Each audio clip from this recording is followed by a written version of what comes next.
ओहो utter domination यार केडा हो यो त अटर डोमिनेसन यार real Madrid 4 Valencia 0 utter domination है केडा हो यो गेम चाहिँ अटर डोमिनेसन रियल मैड्रिडले क्या खेल्दैछ यार अलोन्सोको अन्डरमा रियल मैड्रिडले क्या खेल्दैछ सबभन्दा मन परेको कुरा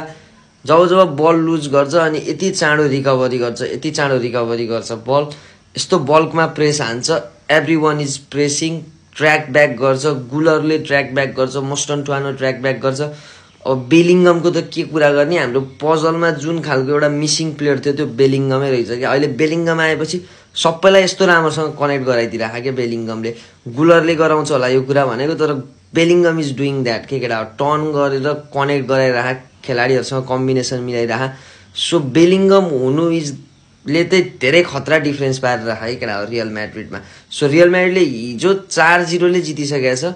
हिजो भन्दा नि आज राति भनौँ 3 बजेतिर सो 4-0 को विन जुड बेलिङ्गमको out of the box banger goal सबभन्दा ब्याङ्गर गोल त हाम्रो क्यारिरासको पहिलो गोल आयो रियल म्याड्रिडको सर्टमा क्या दामी गोल हान्यो क्यारिरासले पनि सो बेलिङ्गमको गोल एम्बाप्पेको त अब गोल नआउने त कुरै हुन्न मैले भन्ने हालेँ भात र तरकारी खा जस्तो एम्बाप्पेको गोल आउनु त सो एम्बाप्पेको पनि ब्रेस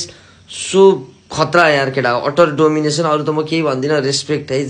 जस्ट हामी बसौँ र जाबीले के गर्दैछ त्यसलाई बसेर हेरेर इन्जोय गरौँ के केटा हो that's all we can do